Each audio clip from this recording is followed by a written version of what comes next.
Ya teman-teman sekalian, kita sekarang ngobrol dengan Miail yang nama aslinya Sri Mulyani, Sri Mulyaningsih, Mulyaningsih. iya. Nah, ini istri daripada Abah dulu, Sri Mulyaningsih, dipanggilnya Teh Cici. Teh Cici. Nah, Teh Cici. Iya. Sekarang di pesantren di PPQ dipanggilnya Miail, karena anak yang paling kecilnya namanya Laila, Iya. sehingga dipanggil dengan Miail. Nah, ini Miail tetap kita tadi Miail sudah menyaksikan obrolan dengan Abah. Kita ngobrol bukan untuk istilahnya memamerkan aib daripada kita atau siapapun. Kita ngobrol insya Allah niatannya barangkali ada hikmah dan manfaat yang bisa dipetik. Abah pertama yang mau Abah tanyakan ke Miail, ini Abah itu atau Miail bisa menentukan pilihan untuk nikah dengan Abah itu pertimbangannya apa itu? pastinya kan cinta, Murun. Iya. Cinta. Cinta. Oh, Masya Allah. Gitu. Ini dulu menentukan nikah sama Abah itu apa dasarnya itu? Ya, dulu Miahil memilih Abah, ya pertama dari rasa, Rasa. rasa cinta, bogoh gitu kalau istilah sekarang. Nggak melihat dulu apakah dia itu seorang yang agamanya kuat atau enggak. Nggak dilihat itunya. Oh, dasarnya cinta Cinta gitu. aja. Jadi soal agamanya nggak dilihat. Iya. Lo yang jadi pertanyaan besar, kenapa nggak dilihat faktor agamanya? Ada kesempatan ini dalam pikiran teh gini, ini Abah ini kan belum bisa ngaji. Oh gitu. Mau coba-coba mau ajarin ngaji kalau kita udah nikah gitu. Ada niatan seperti itu. Dan niatan seperti itu teh alhamdulillah kecapaian gitu. Waktu baru-baru nikah belajar ikro. Kita ngajarin ikro gitu. Tapi ini coba-coba kayak gitu nggak boleh dicoba lagi itu. Ini soal pernikahan itu soal yang sakral, jangan coba-coba gitu. Sudah ini sekali aja ya nyobanya. Sekali aja. Nah, kan berarti background dari Abah Miail sudah hafal sebelum nikah dong. Bahwa Abah ini memang yang itu tadi disampaikan. Untuk faktor agamanya katakanlah kurang ya. Sudah tahu ya. Gitu. Nah, secara kemudian perjalanan rumah tangga itu nikah waktu Miail umur berapa itu? Nikah umur 21. Miail. Ya. Kalau Abah? 24. 24. Beda 3 tahun. Iya, beda 3 tahun. Beda 3 tahun ya. Kan 76 ya. Abah 72. 75. Hah? 75 ya. Oh, Miail 75. Ya. Abah 72. Berarti benar ke beda 3 tahun. Berarti 21 sama 24 ini relatif nikah muda ya. Iya. Nikah muda. Memang dasarnya karena cinta atau bogoh itu tadi. Ya.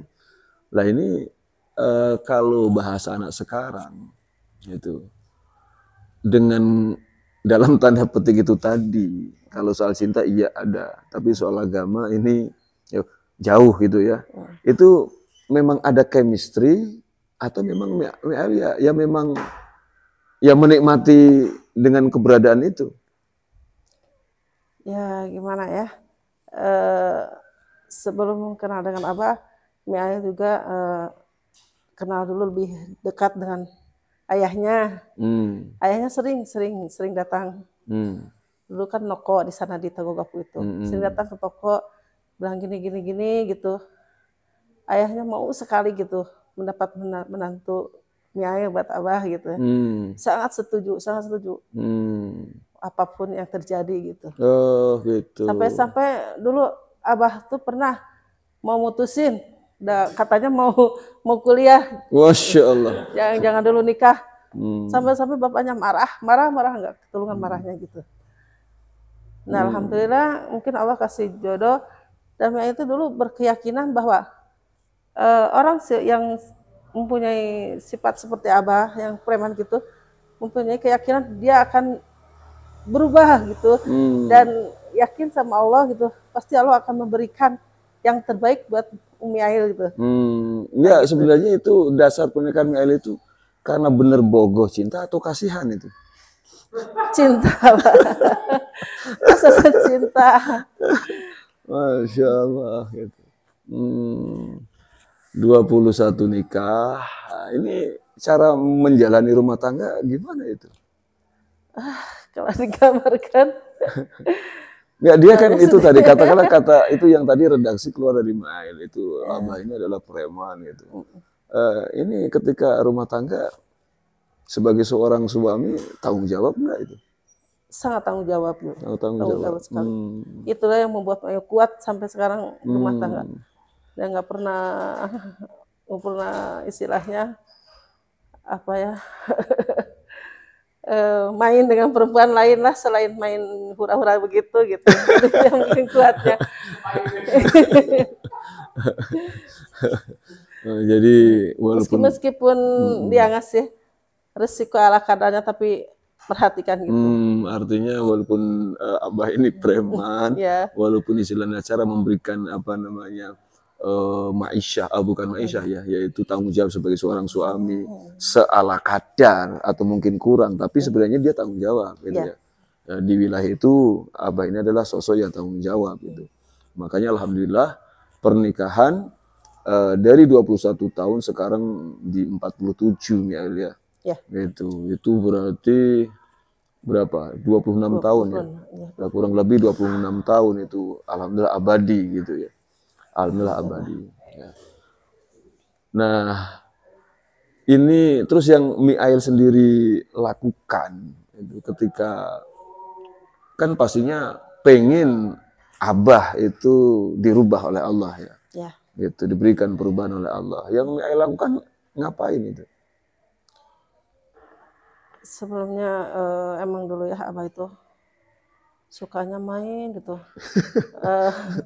Sampai-sampai ketika saya melahirkan anak pertama di rumah sakit 9 hari kalau nggak salah di rumah sakit, pulang dari rumah sakit belum juga sehari abah sudah main, nggak tahu kemana. Pulang besoknya pagi-pagi rasa sedih, sapur sakit itu ada gitu, sampai-sampai ditahan.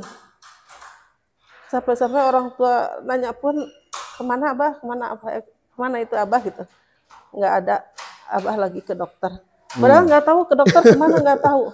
Oh ditutup-tutupi. Ya saking nggak mau orang tua sedih gitu ya. Nanya enggak gitu. Udah tutupin aja lah, biarin. Hanya Allah yang tahu. Ya Mi Ail berdoa terus sama Allah. Mudah-mudahan Allah memberikan hidayah sama suami saya, mudah-mudahan cepat berubah pikiran, cepat hijrah ke jalan yang benar gitu. Dulu ada cerita sedikit Mbak ya, waktu kita punya anak satu susah banget cari uang gitu, susah banget. Terus kita punya motor satu, kalau nggak salah itu satu, itu motor untuk cari apa namanya, untuk mencari nafkah itu hilang. Ketika maksudnya hilang itu bagaimana? Ada yang nyuri. Oh dicuri orang di rumah? Bukan di jalan gitu. Oh, di jalan. Ya, percaya sama orang tapi hilang gitu. Dipinjamin sama orang, ketipu. Kenapa Allah nggak ngasih perasaan ke Mi Ail itu, nggak ngasih perasaan sayang motor itu hilang? Kenapa dibalik itu ketika motor itu hilang teh merasa hatiku bahagia gitu. Kenapa itu nggak terjadi gitu? Ya malah seneng gitu. Malah seneng ketika motor itu hilang. Nah, di sana kita mulai titik menuju keberhasilan dan kesuksesan dalam hidup, terutama dalam dunia. Kalau keagamaan belum ada gitu ya. Belum. Nah, dari sana kita dikasih sama Allah tuh ganti yang lebih baik. Ini juga suami juga berperilaku yang lebih baik dari sana. Ada peningkatan, berubah gitu, Pak.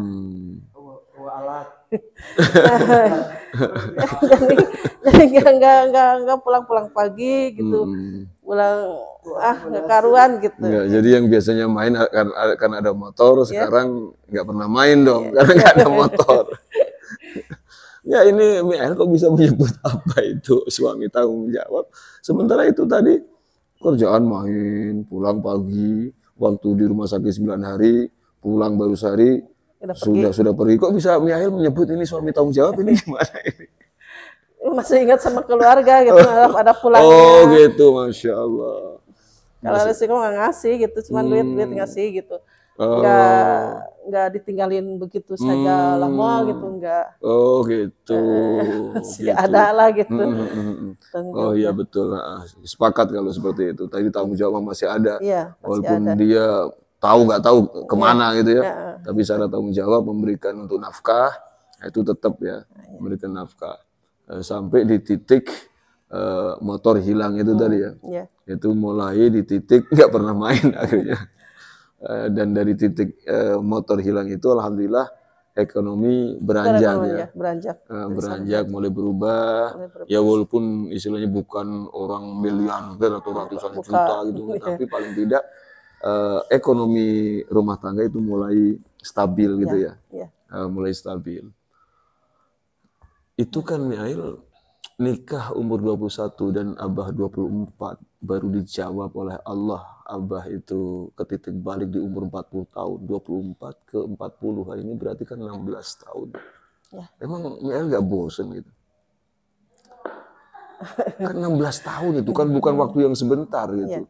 Untuk memohon kepada Allah, yaitu diberikan suami yang mau sujud kepada Allah secara istiqomah, yaitu mau berubah dari dunianya. Emang nggak bosan itu 16 tahun? Secara itu memang ada, kenapa suamiku seperti ini gitu, ada titik, ada bosannya, tapi udahlah, ingat lagi, mungkin ini ketetapan dari Allah, takdirnya dari Allah, kita berdoa lah ya, berdoa di sana, terus berdoa, dan sampai-sampai air mata kalau diwadahin gitu, udah habis berapa ember gitu buat nangis. Allah minta supaya suamiku menjadi orang yang lebih baik, orang yang bisa jadi contoh dan panutan orang-orang gitu di sekitar sini. Jangan sampai dilecehkan terus sama orang-orang. Emang siapa keluargaku? Oh gitu. Keluargaku saat kan ada yang nggak setuju gitu. Masa nikah sama orang saya itu? Jadi itu barangkali yang menjadi kekuatan Mi'ael ya. Doa aja yang menjadi kekuatan. Maksudnya apa namanya, spirit yang menjadi kekuatan Mi'ael ini adalah barangkali ya memang skema dari Allah, takdir daripada Allah gitu. Ya memang harus rumah tangga dengan laki-laki yang tipologi Abah itu ya. Yang menyadari ini sebagai sebuah gambaran takdir gitu. Tapi ada nggak istilahnya spirit yang lain selain memahami bahwa ini adalah takdir daripada Allah? Maksud Abah ini gimana? Ya kan bertahan nih rumah tangga yang artinya untuk memohon kepada Allah untuk diberikan perubahan ini di suami, tapi kan tidak berubah-ubah itu. Berubah-ubah di usia 40 tahun, sementara nikah dari umur 24 kan butuh waktu 16 tahun. Kan dilika-liku 16 tahun ini kan ada bosannya gitu. Yang bikin Mi'ael kuat itu selain tadi menyadari ini takdir Allah, apa itu? Pertama anak. Anak. Kami nikah kan langsung punya anak. Jadi yang memberi kekuatan itu anak. Yang kedua, jarak pernikahan rumah kami dengan rumah Abah dengan rumah Maya itu dekat. Jadi kita kan malu kalau sampai terjadi perceraian atau apa. Jadi nggak mau ada sama keluarga itu jelek gitu, jadi itunya hasilnya gitu. Nah itu ya inilah resiko cinlok ya kayak gitu ya. Jadi kalau terjadi tragedi huru-hara ini susah bersembunyinya gitu. Kalau nikah sama orang Papua ini kan kita enak gitu ya. Tapi kalau nikah sama tetangga dekat ya memang seperti ini resikonya. Tapi paling tidak justru kilas baliknya adalah itu menjadi spirit buat Mi'ael ya gitu ya. Ini jadikan senjata ya. Jadikan pembangun kekuatan untuk mempertahankan rumah tangga. Dan walhasil ternyata alhamdulillah Allah menjawab doa Mi'ail ya. Setelah 16 tahun berdoa dibarengi dengan keyakinan pasti berubah. Ya. Itu kan. Alhamdulillah 16 tahun kemudian doa itu diijabah oleh Allah SWT. Emang secara konkretnya Mi'ail berdoa apaan? Apa yang Mi'ail minta itu untuk suami Mi'ail waktu itu memang apaan itu? Ya Allah, kalau memang ini untuk menjadi suamiku selamanya, jadikan dia orang yang baik gitu ya. Orang yang mau turut sama syariat Islam. Yang mau, terutama yang paling diminta itu, dia mau sholat tepat waktu gitu Pak ya. Enggak sholatnya iraha gitu kan, kalau sholat subuh berang gitu. Siang sholat subuh itu. Saya minta ya Allah, pertama sholatnya dulu saya minta. Yang kedua, saya minta dia bisa ngaji gitu, bisa ngaji Quran. Itu aja Pak yang diminta itu. Jadi, kalau memang dia jodohku benar-benar untuk selamanya gitu. Jadi seperti itu doanya ya. Sebenarnya barangkali gitu ya, barangkali menurut anggapan sementara orang ini bukan doa yang muluk-muluk gitu ya. Doa yang memang wajar ya. Diminta untuk istilahnya karakter suami yang seperti Abah gitu. Feel atau rasa Mi'ail tidak diberikan. Ya Allah, jadikan suami saya sebagai ulama besar. Enggak gitu ya. Sederhana doanya ya. Ya karena enggak mungkin minta jadikan ulama ya. Orang untuk istilahnya tadi 2 item, sholat 5 waktu secara istiqomah dan juga bisa ngaji Quran itu pun udah alhamdulillah. Udah bonus kalau sudah bisa itu ya. Tapi alhamdulillah itu diijabah oleh Allah Subhanahu wa taala. Masya Allah, ini catatan besar ini. Doa istri itu, Masya Allah. Ini doa istri ini memang Masya Allah gitu ya. Ini bisa merubah tatanan yang luar biasa. Nah ini contoh konkretnya perjalanan kehidupan Abah. Jadi kalau Abah mencermati dan mencerna, nah ini tidak lain tidak bukan memang doa daripada Mi'ail. Doa istri salah satunya. Salah satunya. Adapun akhirnya tergiring untuk Abah menjadi sebab ketemu dengan Abah, klik dengan Abah, akhirnya bersama kita untuk di PPQ. Nah, ini juga beberapa serpihan. Tapi yang paling kuat diantaranya adalah yaitu memang setelah skenario daripada Allah menjadikan satu sebab yaitu doa daripada Mi'ail itu sebagai seorang istri yang setia mendampingi, dan doa itu baru dijawab 16 tahun kemudian. Nah, ketika doa itu dijawab oleh Allah, Abah taklim yang tadi kita sampaikan, gitu, yang memang waktu itu tidak pernah absen ikut kajian Abah itu malam Selasa, malam Kamis, kapanpun, dimanapun, itu kan pulang midnight saja ya, kadang jam 1, kadang jam 2 gitu. Nah, ini Mi'ail nggak pernah apa istilahnya menggerutu, kuku lutus karena Abah pulang jam 2 atau hampir subuh pulang ke rumah. Kalau baru-baru emang iya ya. Nah, talim pulangnya malam-malam gitu ya. Kok pulangnya malam terus gitu. Tapi kesini-sini udah pergi malam kan buat ngaji, bukan buat apa-apa. Ya senang aja.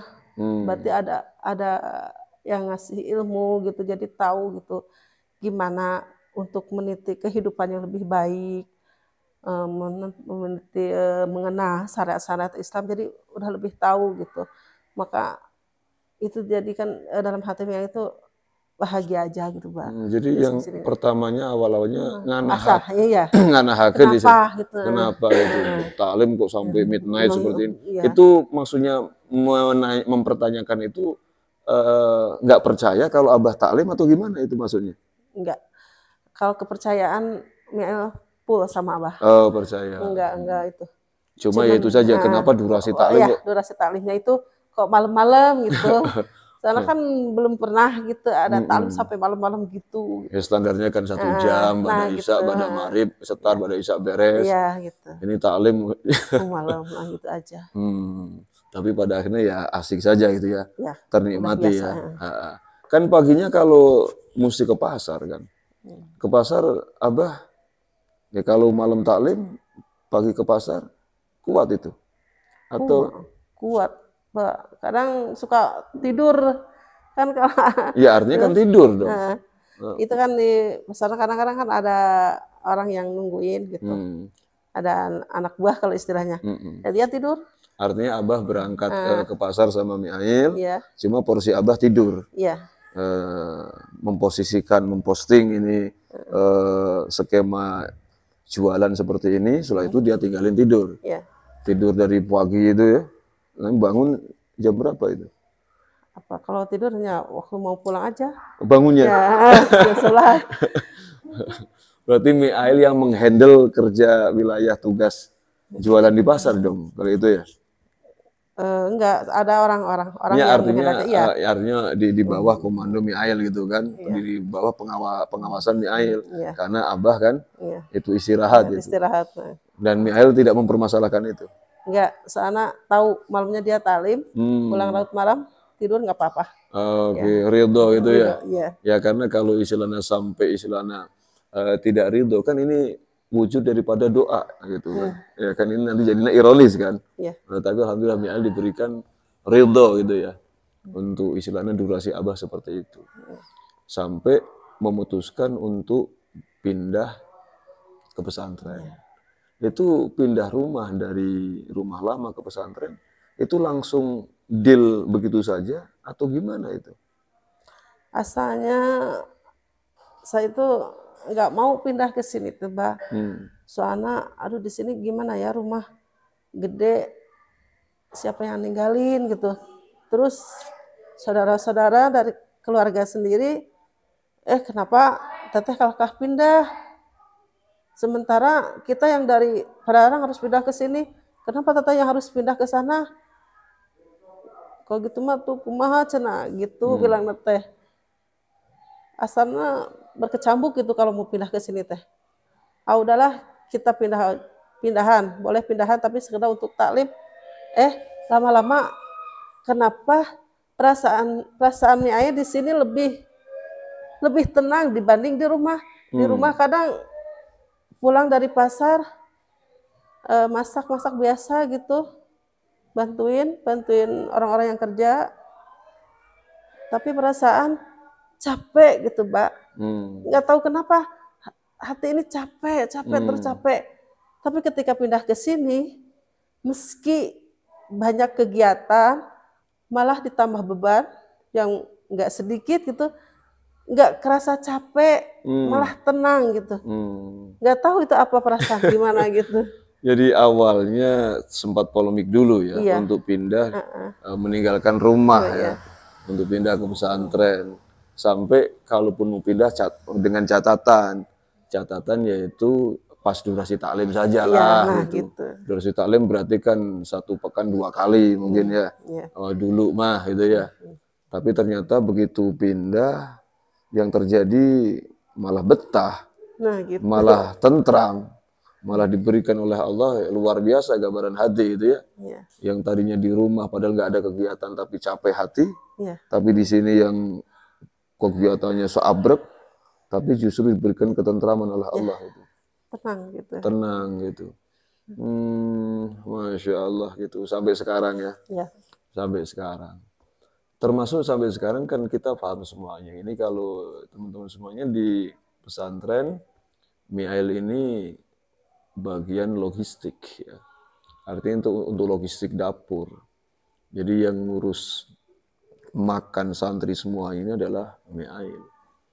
Ini kalau secara keuntungan pesantren tidak memberikan keuntungan seperak pun untuk Mi'ail gitu. Yang terjadi sebaliknya gitu. Banyak Mi'ail dan Abah ini sekeluarga yang memang ya ikut kontribusi untuk makan anak-anak santri. Karena di PPK pesantren ini alhamdulillah gitu ya, kalau dibandingkan dengan pesantren-pesantren yang sebagian katakanlah pesantren yang lain mungkin gitu, ini termasuk menu yang terbaik ya di pesantren kita ya. Karena Mi'ail kan juga punya anak yang pesantren, Teh Widya gitu. Abah juga punya anak yang pernah pesantren. Itu kalau secara menu layaknya menu kepesantrenan ini paling luar biasa menu di PPG ya. 2 kali makan, ya ini bagian mie ail, untuk sarapan ya ini yang bukan diambil bagian oleh mie ail. Ini itu kan juga capek juga itu. Ya, capek kalau secara fisik, dari fisik itu emang capek itu.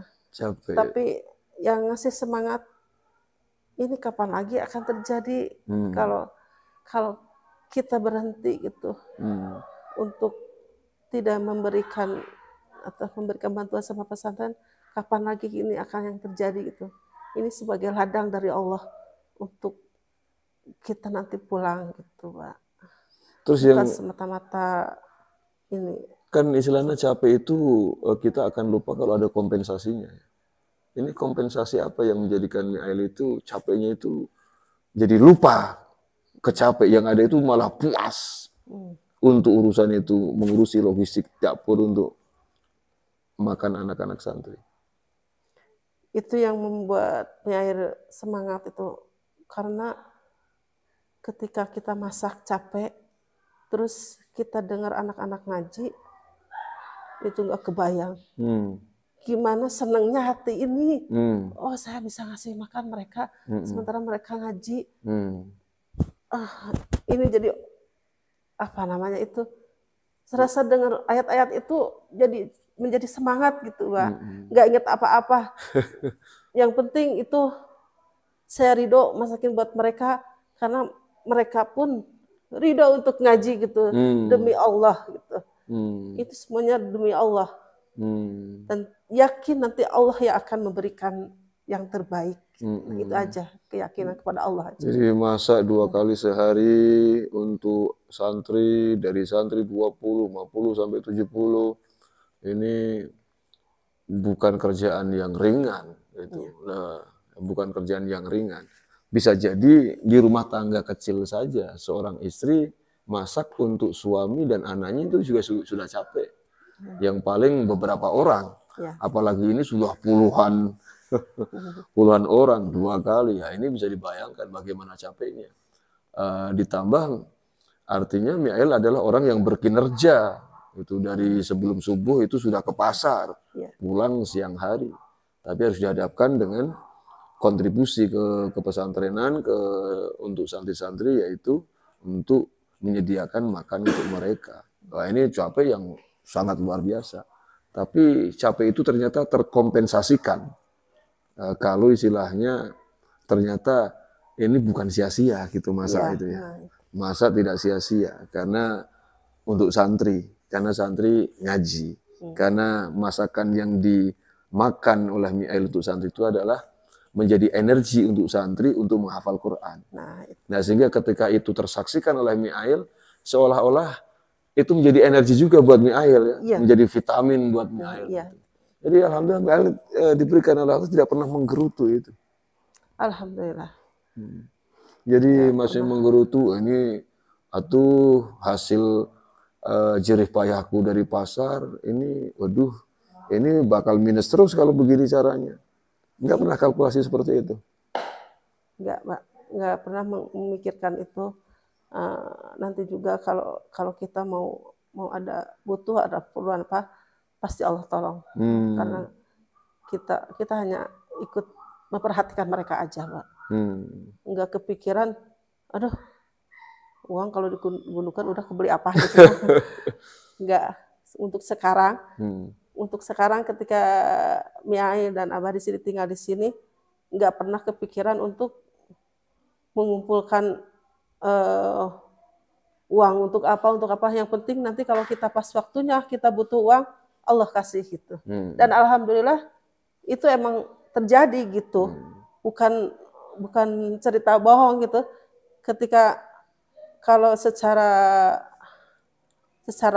nyatanya gitu ya, di pasar, di Jongko gitu, Jongko itu udah nggak ada barang gitu, apa yang harus dijual.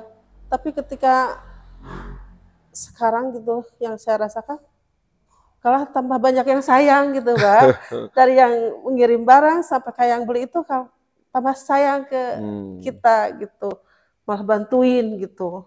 Alhamdulillah sekarang dibilang maju lah gitu untuk dagang ya. Jadi dinamika hidup pun berubah ya, dari dulu tinggal di Tagok Apu, di rumah lama dengan di sekarang itu gaya kalkulasi hidup itu berubah ya. Ya sangat berubah gitu. Sangat berubah sekali. Alhamdulillah sekarang lebih mengkoneksikan diri dengan urusan ketuhanan. Gitu ya. Insya Allah Allah pasti bantu. Ya kalau kita mau peduli dengan orang lain, apalagi ini para penghafal Quran, masa sih Allah nggak Rahman Rahim, masa sih? Insya Allah Allah pun respect bantu ke kita, gitu ya. Keyakinan ini yang mahal juga itu ya. Dan sehingga secara lazimnya rumah tangga itu ada istilahnya pergulatan lah. Suaminya mau gini, istrinya mau begitu, jadi nggak sinkron. Tapi dalam rumah tangga Mi'ael sama Abah mah, alhamdulillah sinkron ya. Sinkron, alhamdulillah sekarang lebih sinkron. Kita nggak pernah ada yang namanya itu percekcokan gitu. Selama tinggal di sini nggak pernah percekcokan. Ya artinya ketika harus berkalkulasi dengan kontribusi yang harus dikeluarkan, tidak ada percekcokan mengkalkulasi untung rugi. Nggak ada. Nggak ada ya. Itu alhamdulillah sejalan, sealur, satu ideologi, satu perjuangan.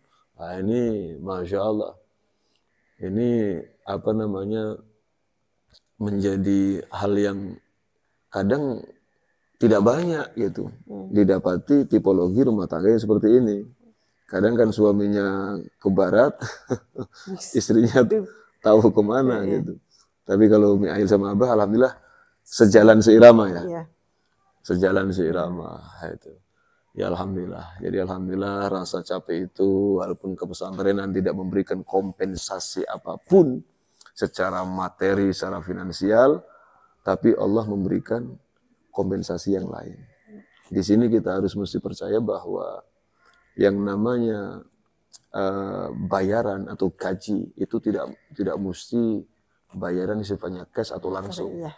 Tapi ada bayaran-bayaran yang tidak langsung. Ini yang mesti kita pegang erat sehingga insya Allah kita dalam bersepak terjang, dalam kita berjuang, kita tidak akan merasa bosan dan capek. Itu insya Allah motivasinya. Barangkali Mi'ael ada yang mau disampaikan untuk kita semua atau apapun yang mau disampaikan oleh Mi'ael? Ya, Mi'ael di sini mau nyampaikan kepada semua yang nonton di live sini, mudah-mudahan sekilas perjalanan hidup Mi'ael sama Abah menjadi pemicu bahwa kita untuk hijrah ke jalan Allah itu akan memberikan kita kebahagiaan yang luar biasa yang tidak pernah kita dapatkan sebelum-belumnya, dan berharap kepada semua mari jangan sampai waktu kita habis sebelum Allah mengambil hidup kita. Segeralah untuk hijrah ke syariat Islam. Itu aja. Jadi Masya Allah ya, apa namanya, berbenah diri itu menjadi sebuah keniscayaan. Ya. Kita boleh ada lika-liku dinamika dalam hidup ini, tapi berbenah diri itu menjadi sebuah keniscayaan. Ya. Kita mesti berbenah diri. Nah, kita wajib untuk berbenah diri. Ya barangkali dari sekelumit obrolan kita ini ada nilai hikmah. Ya. Ada nilai pembelajaran, ada nilai yaitu kesabaran yang istilahnya bisa dipetik dari romantisme rumah tangga Mi'ael, dari pergerakan Mi'ael. Juga ada nilai keikhlasan yang bisa dipetik juga. Ada juga bahwa seperti ini adalah ilmu apa ya? Ilmu nyata. Artinya ilmu nyata itu adalah ilmu rasa. Ilmu rasa itu artinya kalau ini memang dibarengi dengan satu keyakinan yang maha besar. Gitu. Artinya setiap kita menuju syariat Allah, setiap kita menjatuhkan pilihan untuk menuju Allah, pasti diberikan kompensasi oleh Allah yang luar biasa. Itu pasti. Nah ini kita melihat contoh konkretnya adalah dari perjalanan Mi'ail dan Abah ini. Nah cuma jangan istilahnya ditafsirkan perubahan atau kompensasi itu adalah melulu dalam sisi materi semata. Tapi dalam sisi yang lain. Yang paling asasi adalah yaitu dalam nilai hati, jiwa, rasa, ketentraman, ketenangan. Orang, dia disebut miliarder atau apapun, duitnya dia sudah tidak bisa terhitung jumlah angka nolnya. Tapi dia tidak diberikan oleh Allah ketentraman, pasti dia akan kalang kabut luar biasa. Tapi kita dengan diberikan istilah itmi'nanul qalbi, hati yang tenang, tumaninah, insya Allah segalanya bisa diberikan dan kita raih gitu ya. Nah ini pembelajaran singkat yang barangkali kita bisa petik. Insya Allah kita bertemu kembali dalam podcast PPG yang lain. Ini kepada Abah, kepada Mi'ail, ini selamat berjuang kembali. Selamat berkontribusi kembali, jadikan PPG ini sebagai medan juang daripada perjuangan Abah dan Mi'ail.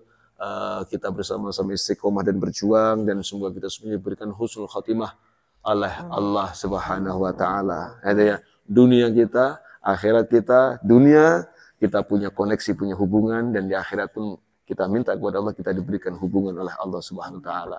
Jazakumullah asalal jaza dunyan wa ukhran. Gitu ya. Terima kasih, semoga Allah membalas semuanya apapun yang dilakukan oleh Mi'ail dan Abah ini terkait dengan perjuangannya, yaitu diberikan balasan oleh Allah dunia sampai akhirat. Teman-teman semuanya, ikhwah, sahabat surga, sampai di sini yaitu podcast yang kita gelar kali ini. Barangkali ada secerca manfaat dan maslahat yang bisa dipetik. Terima kasih kepada semuanya. Assalamualaikum warahmatullahi wabarakatuh.